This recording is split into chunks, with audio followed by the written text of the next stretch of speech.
Ali Raza shaft senior तज्ज़ियाकार हमारे साथ मौजूद है, उनसे भी इस बारे में बात करेंगे। अली रज़ा शाफ साहब, आप क्या कहेंगे? जो एलिगेशंस लगाए हैं ये वही एलिगेशंस हैं तो पाकिस्तान में भी बानी पीटीआई पर लग रहे हैं कि उनकी रिप्यूट ठीक नहीं है, सरकारी ख़जाने से चोरी के भी इल्ज़ामात सामने आ रहे हैं। ये वो वजह सामने आई और इस वजह से उनका नाम लिस्ट से निकाल दिया गया है। आप क्या कहेंगे?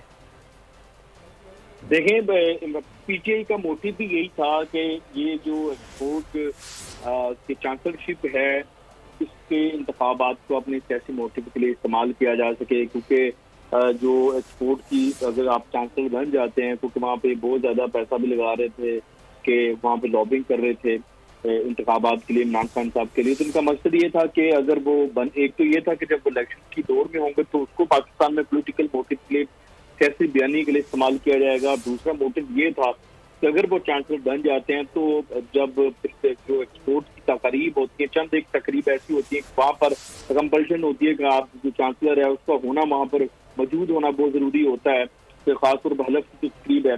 तो इसमें यह था कि फिर इमरान खान साहब जब जेल में होते थे तो पाकिस्तान पर डेफिनेटली बरतानिया का सफारती दबाव थोड़ा सा शायद आ सकता था। ये भी कुछ इशूज थे था।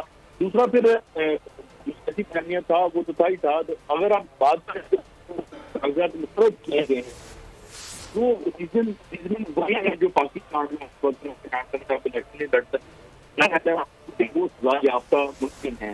और कल वो जिस आईनी माहिरीन से यूनिवर्सिटी ने अब हमें राय दें, हमें बताएं कि क्या इमरान खान साहब है, तो उन्होंने फिर नुकता उठाया। उन्होंने वालों से इसको ईमानदारी की तवक्को की जाती है और के तमाम सवाल उठे हैं कि क्या तकाज़ों को पूरा करते हैं और खासतौर से तवक्को की जाती है कि कोर्ट के आलमी मफादात की नुमाइंदगी का बरकरार रखे। देखिए, इमरान खान साहब जब आज आपका मुजरिम है तो वो तो ये जो उन्होंने बताई हैं स्टैंडर्ड्स बताए हैं इनके ऊपर तो पूरा नहीं उतरते उन्होंने उनके जो है कागजात मुस्तरद करती हैं। और उसमें मैं ये समझता हूँ पाकिस्तान में जो एक कैंपेन इमरान खान साहब के हवाले से चलाई गई, वहाँ पर पिटीशन मिल गई, खासतौर पर सोशल मीडिया पे सबके आज़ाद कुछ लोग हैं उन्होंने जो है वो कैंपेन चलाई, की अटेंशन इस तरफ डाइवर्ट की। तो मैं प्यार से इमरान खान साहब ईमेल करते थे ना, IMF को लिख देते थे पाकिस्तान के खिलाफ ईमेल, क्या पाकिस्तान को कर्जा माफ किए, IMF के हेड ऑफिस के सामने जाके एहतजाज किया जाता था। उसी तरह ये भी एक मुहिम का जो है वो हुए हैं। तो ये इनको जो है वो करनी पड़ी है।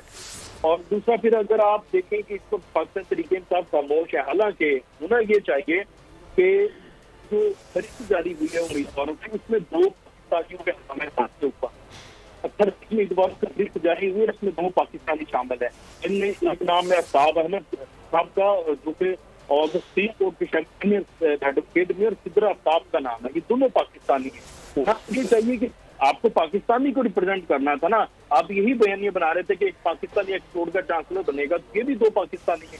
पाकिस्तान तरीके से आपको चाहिए कि आप इन 2 पाकिस्तानी को सपोर्ट करें, वो इनको सपोर्ट करने की बजाय ये बयानिया बना रहे कि एक्सपोर्ट यूनिवर्सिटी का नुकसान हुआ है, उन्होंने अपना नुकसान कर लिया है। मतलब बिल्कुल एक समझ नहीं आ रही कि वो एक जाती मफाद के लिए आप वहां पर थे, फिर पाकिस्तानियत के लिए तो नहीं थे। अच्छा, अली रज़ा शाफ साहब, आप पीटीआई भी सियासी मकसद के लिए इस मामले को इस्तेमाल करना चाहती थी। यूनिवर्सिटी में तलबा तंजीमें भी इस मामले पर बहुत ज़्यादा नाखुश नज़र आ रही थी।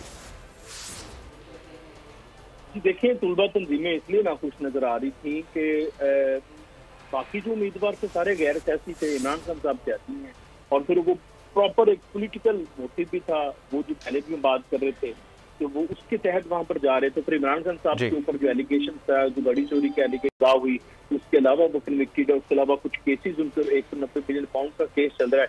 तो सारी अवेयरनेस उन तलबा तक पहुंची है। डेफिनेटली अब तो ग्लोबल वर्ल्ड है ना, तो चीज छुपी तो नहीं रह सकती और वो एक्सपोर्ट से जुदा है। और वो उनको तो फिर जब उन्होंने देखा कि तमाम चीजें हैं, हमारा एक अदारा है, वो जो है उसकी साख जो है वो मुतासर होगी या हो रही है, तो फिर डेफिनेटली वो नाखुश थे इस वजह से। ठीक है, बिल्कुल ठीक है। अली रज़ा शाफ साहब, अब्दुल्ला हमीद गुल साहब, सलमान अवान साहब हमारे साथ मौजूद है। आप तीनों का बहुत शुक्रिया। सब्सक्राइब करें और बेल दबाएं ताकि कोई खबर रह न जाए।